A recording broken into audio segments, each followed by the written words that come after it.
Ya estamos de vuelta en Sexta Visión Noticias para dar paso a nuestra entrevista del día de hoy, que estaremos conversando con una candidata al Consejo Constituyente, Yvonne Mangelsdorf. ¿Cómo está? Muy buena. Le damos la bienvenida. Muchas gracias por estar con Sexta Visión el día de hoy. Muchas gracias a ustedes por estar hoy día nuevamente acá en Sexta Visión. Bien, Yvonne, lo primero que te tenemos que preguntar, han sido unas semanas bastante noticiosas en la comuna de Graneros, desde tu rol de jefa jurídica de la municipalidad. Fuiste parte de este allanamiento a la municipalidad, esta incautación. También se realizó en tu domicilio privado. Si nos puedes comentar un poco sobre esta situación, tú tienes un rol bastante importante dentro de la municipalidad y a la que le atingen todos estos temas, una de las primeras caras que tiene que hablar en estas situaciones. Así que nos puedes comentar un poco sobre este hecho. Bueno, te agradezco la pregunta porque muy sinceramente también he dado un par de declaraciones porque con el paso de los días he vivido días muy duros en la falsedad de la información que se ha dado, en el matonaje político que he vivido, en cómo me han tratado, en el daño a la honra. Así es que yo comentarles que, tal como lo he dicho en otra instancia, el 14 de abril, muy sorpresivamente llegó un fiscal de Chillán junto a personal de la Policía de Investigaciones, de una investigación que no tenemos ningún conocimiento porque es una investigación de carácter reservado, en donde prestamos toda la colaboración, yo y otro funcionario municipal más, en conjunto con el alcalde de la municipalidad, prestando todo tipo de colaboración para lo que ellos necesitan. Sin embargo, después de eso, efectivamente empezaron a circular muchísimos rumores como que yo estaba detenida, imputada, formalizada, a lo cual no es real, y lo he dicho en varias oportunidades con información falsa, pero con información además malintencionada, que claramente ha afectado muchísimo a mi honra, y yo le hice una solicitud a la misma jueza de garantía que lleva esta causa reservada y que involucra además a más de 70 municipios, al parecer, a lo largo de todo Chile. Y esa misma jueza emitió una resolución judicial donde dice que yo no soy ni parte ni interviniente. Entonces uno se queda con muchas preguntas porque llama la atención y llama profundamente la atención el momento en que esto ocurre, la forma como ocurre y además como han habido algunas personas que a través de ciertos medios de comunicación se han dedicado a denostar mi honra, mi trayectoria y que no piensan además que hay una familia detrás, que no piensan en el daño y efectivamente eso ha dolido mucho porque no es la forma que yo entiendo tampoco de hacer política y estamos hoy día enfrentando un proceso muy importante en nuestro país, a solo 2 semanas de una elección. Imagínate que ocurre esto en el lugar donde yo trabajo y efectivamente es lo que yo me pregunto y lo que yo creo que a mucha gente le pueden surgir sus interrogantes porque estamos a 2 semanas de una elección cuando esto ocurrió y de una de las elecciones más importantes que tiene nuestro país, de la cual yo soy candidata a consejera constitucional. Sí, como usted decía, es una investigación que se mantiene reservada, pero el alcalde de San Ignacio y varios funcionarios de su confianza ya se encuentran en prisión preventiva por tener nexos con esta empresa. Si nos puede comentar un poco la relación de la municipalidad con esta empresa que, como usted decía, al parecer tendría lazos con más de 60 municipios. Mira, no es mucho lo que te puedo comentar porque en realidad esa empresa no tiene ningún nexo con la municipalidad. En la municipalidad no se hizo ninguna licitación con esa empresa y todo lo demás es de carácter reservado. Todo lo demás son trascendidos que han salido por la prensa, pero que en realidad no tenemos ninguna información y eso lo están viendo claramente nuestros abogados. Pero te insisto, yo no soy ni parte ni interviniente por resolución judicial de la misma jueza de garantía, entonces yo no tengo ningún tipo de información al respecto. Y desde Graneros se espera que esto claramente, si se sigue investigando, uno va a prestar todo tipo de colaboración. En mi rol, imagínate, como jefa jurídico, es parte también del trabajo que se investiguen las cosas y en eso estamos llanos a prestar todo tipo de colaboración. Pero más información no tengo nada al respecto. Claro, el alcalde Claudio Segovia también ha dicho que ellos no tenían una relación con la empresa, que se habían hecho cotizaciones, negociaciones previas, como se puede decir, pero que no había traspasado algo más formal, entonces que no había mucho que buscar, pero que sí estaban abiertos para la investigación, ¿cierto? Absolutamente, no hay nada, ninguna otra información que dar en realidad. Sí. Bueno, Yvonne, vamos con lo que nos convoca el día de hoy. Tú estás en una campaña, Así como dices es. tú, para esta elección. ¿Cómo ha ido? ¿Cómo ha sido la recepción de la gente?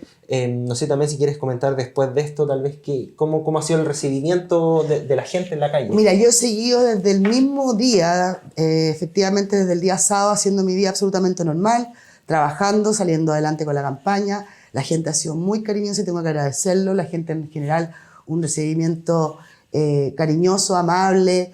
En realidad nadie me comenta nada.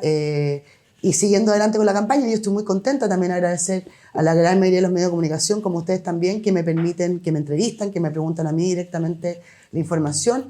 Y uno seguir con todo para adelante, porque en realidad esto a uno le da mucha más fuerza en esta campaña para justamente llegar al día 7 de mayo, que esa es la prioridad, que la gente entienda lo importante de esta elección, porque no vamos a tener quizás otro proceso constitucional. Es importante que la gente entienda, no solamente porque el voto es obligatorio, sino que lo que se juega en esta elección de poder escoger a los consejeros, a los 50 consejeros que van a poder efectivamente terminar de escribir este texto constitucional. Bien.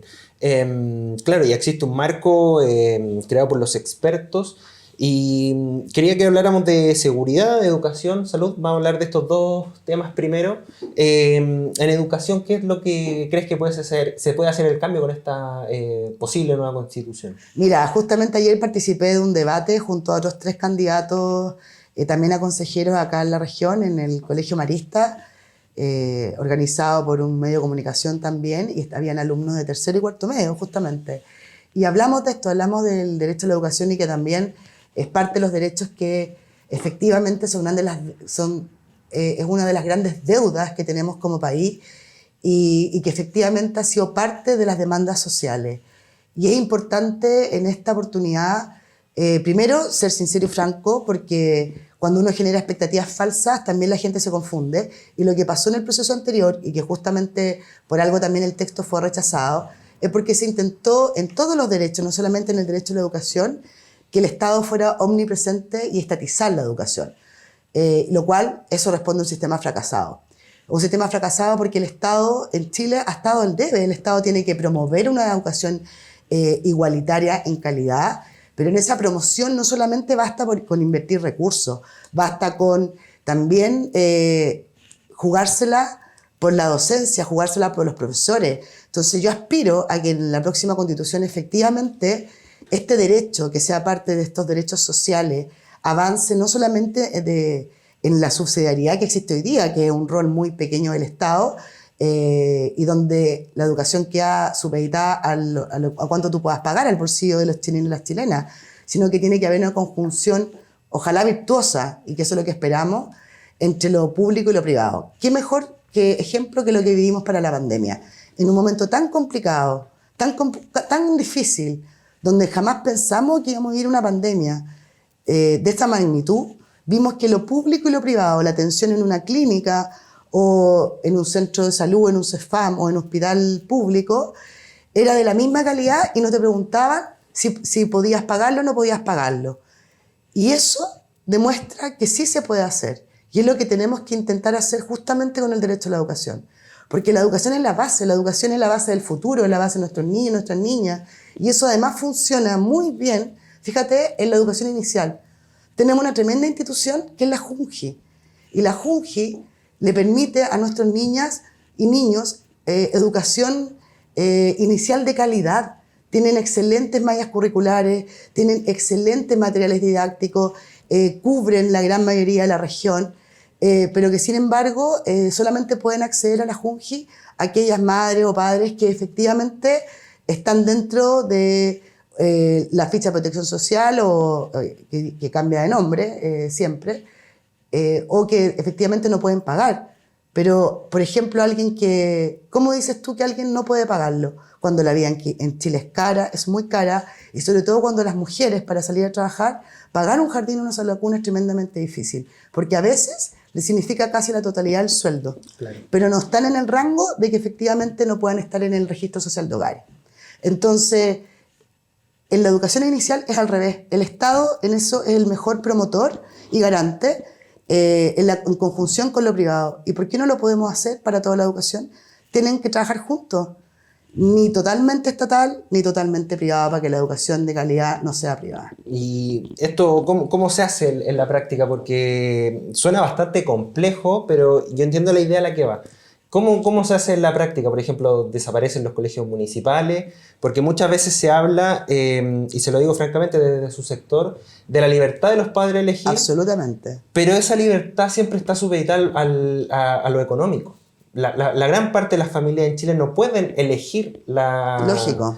la educación que van a recibir sus hijos y tienen que recibirla del colegio municipal que está más cerca de su casa, ¿cierto? Sí, exacto. Entonces ese discurso se cae un poco, porque no piensa en la gente que no puede elegir o no tiene el bolsillo para poder elegir. Es que hay dos tipos de libertades dentro de lo que tú me mencionas, porque una cosa es la libertad de elegir, y que claramente no tenemos grandes libertades, sobre todo aquellas personas que no tienen cómo pagar.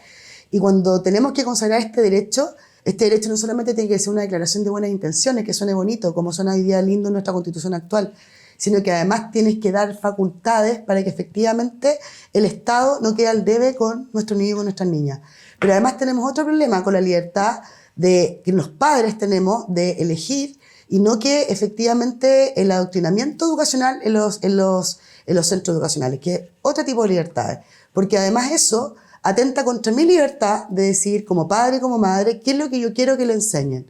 Porque en el fondo uno asume de muy de buena fe que hay una educación objetiva, pero yo no tengo por qué permitir que en un colegio efectivamente adoctrinen a mi hijo, sobre todo en educación pública. Entonces son dos libertades que tenemos que salvaguardar en la nueva Constitución, y además sumado a que tenemos un sistema que fracasó, que absolutamente, donde tú escuchas a la gente cuando camina y cuando recorres, que no puede ser que hoy día tengamos un sistema por tómbola. O sea, no puede ser que nuestros niños que se esfuerzan, que además se sacan buenas notas, que tienen que postular a una tómbola que es absolutamente azarosa y que muchas veces les impide quedar en un colegio por mérito, y quedan lejos de donde estudian y no quedan en el colegio que ellos quieren, justamente para que les vaya mejor. Y todo eso es materia legal. Lo otro es materia constitucional. ¿Cómo robustecemos ese derecho? A través de una conjunción virtuosa entre el Estado y el mundo privado. El resto, en eso me refiero a no mentirle a la gente, es materia legal. No todo pasa por la Constitución. No todas las soluciones van a estar en la Constitución. Pero sí, cómo dejamos establecidos estos derechos es fundamental para el futuro. Con respecto a la materia de salud, usted mencionaba esto que pasó en la plena pandemia, que coexistió el mundo privado y público. ¿Cómo lo ve usted? También recordar a la gente que las ISAPRES, los prestadores privados, están en un momento bastante complicado, pero tampoco no se puede llevar a estos cerca de 3 millones de personas en ISAPRES a FONASA. Eso llevaría a un colapso, todos lo han dicho. Entonces, ¿cuál es el camino a seguir en materia de salud con las listas de espera, que creo que es uno de los grandes problemas que se presenta en nuestro país? Es que ese es el problema que tenemos, tú lo mencionas gráficamente. El problema que tenemos es que efectivamente la gente que se atiende por el sistema público puede morirse esperando una lista de espera. O sea, el Estado te dice a través de la Constitución actual que todos tenemos derecho a la salud. Pero ¿cuál es el derecho que tengo yo a la salud si no tengo primero el acceso? El acceso. Menos la igualdad en la atención. Eso es lo que tenemos que mejorar, e insisto, esta conversación, y está siendo ya materia del comité de expertos que está redactando el anteproyecto. Los puntos álgidos hoy día de la discusión son el tratamiento de estos derechos, que son los derechos sociales, la educación, la salud, las pensiones, incluso la seguridad, porque la seguridad tiene que estar contemplado como un derecho a vivir en paz, sin violencia, en un ambiente tranquilo. Y ese derecho a vivir en paz que tenemos todos los ciudadanos, el Estado tiene que ser un garante, un promotor. Y esa garantía es la que hoy día está mal debe, porque tenemos derechos que efectivamente suenan muy bonitos, pero que en realidad es muy difícil de ejercer. Y la salud en Chile, déjame decirte que es el gran tema de los chilenos, porque yo creo que tú, yo y todos los que nos están viendo hoy día sienten que una angustia de pensar qué va a pasar cuando se enfermen, qué va a pasar si tienen una enfermedad catastrófica. Yo, como muchos chilenos, soy parte de FONASA hace 7 años, y porque efectivamente las ISAPRES te cobran muy caro a las mujeres cuando son madres, y muchas veces tú no tienes cómo pagarlo. Pero yo también quisiera que hubiera una buena cantidad de especialistas. Muchas veces esas listas de espera se condicen porque no hay especialistas, claro. No se fomenta efectivamente que los médicos y los especialistas trabajen en el mundo público, porque claramente tampoco les es rentable y tampoco hay promociones. Entonces, acá hay un trabajo muy fuerte que hay que hacer. Todo eso también es materia de ley, Pero lo primero es que esta garantía constitucional esté reforzada, pero el resto es materia legal. Bien.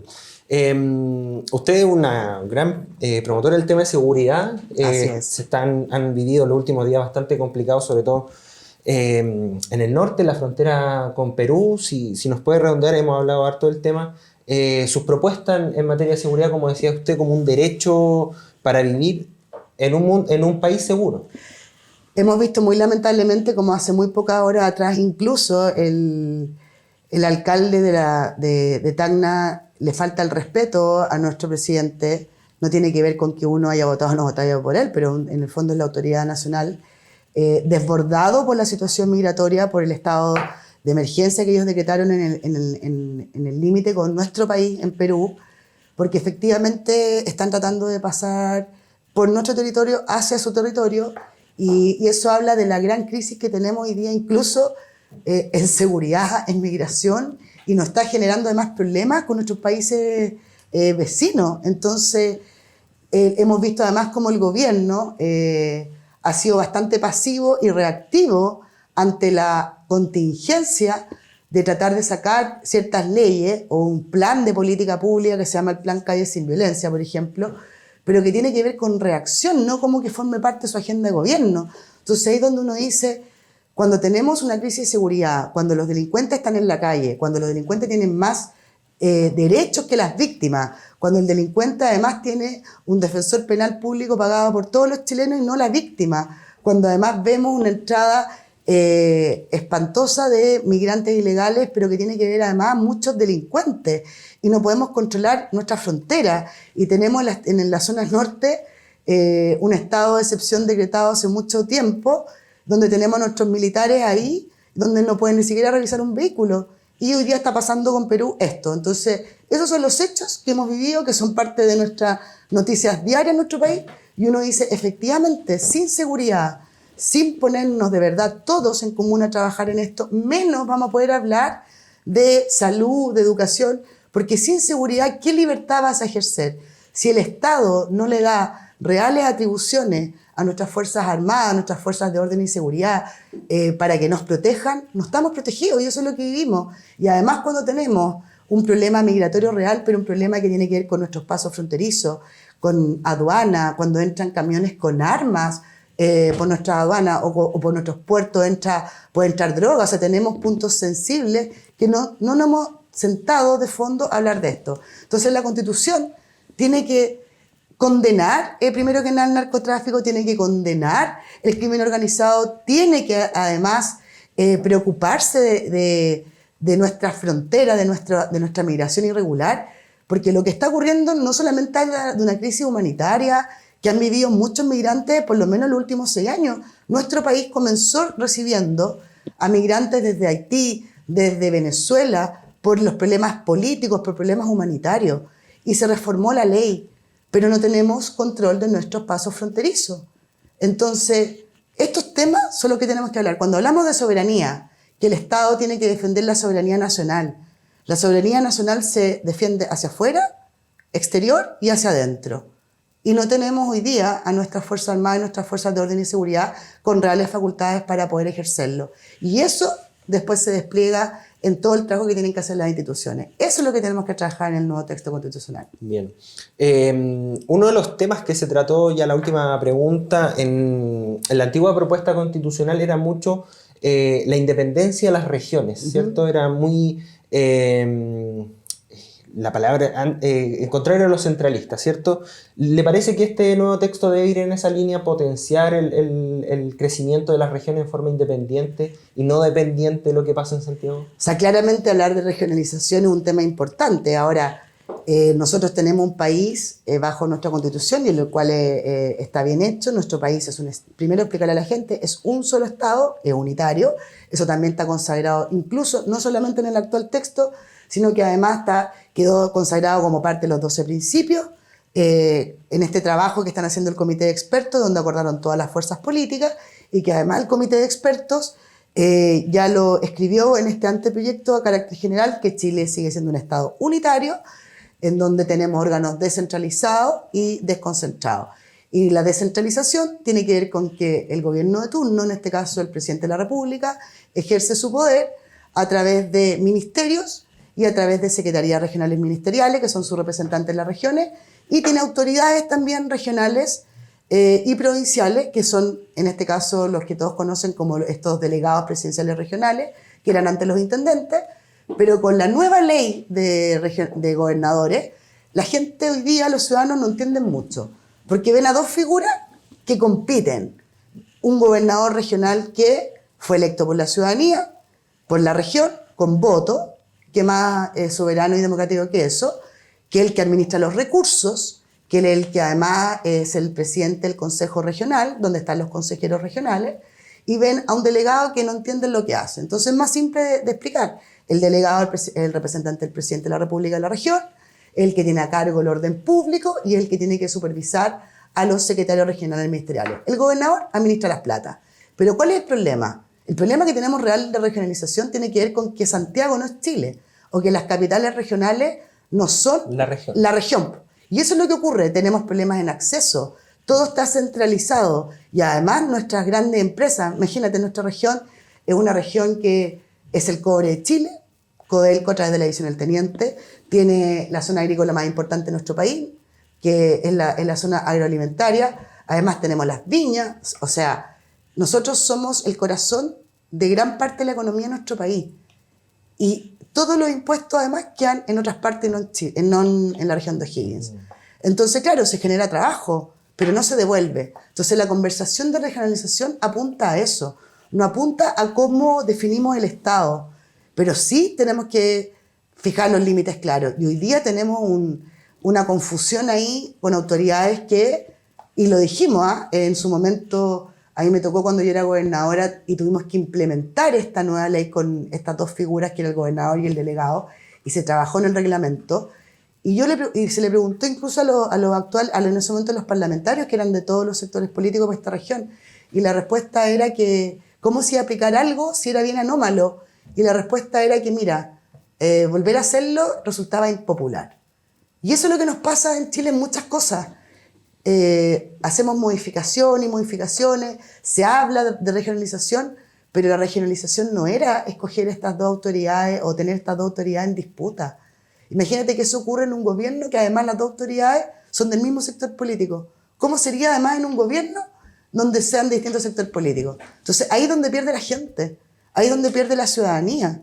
Entonces esos temas tienen que ser tratados de verdad de fondo y bien tratados en una constitución, sí, en cómo se conforma el Estado de Chile, cómo se hace esa regionalización o esa descentralización. Es también otro de los temas sociales que se ha tratado, de mayor independencia de las regiones, mayor capacidad de los ciudadanos de poder decidir sobre el futuro de su territorio. Ivonne, te agradecemos por haber estado con nosotros. Ivonne Mangelsdorf, candidata al Consejo Constituyente por la región de O'Higgins. Nosotros nos vamos a una pausa comercial y ya estamos de vuelta con más informaciones en Sexta Visión Noticias.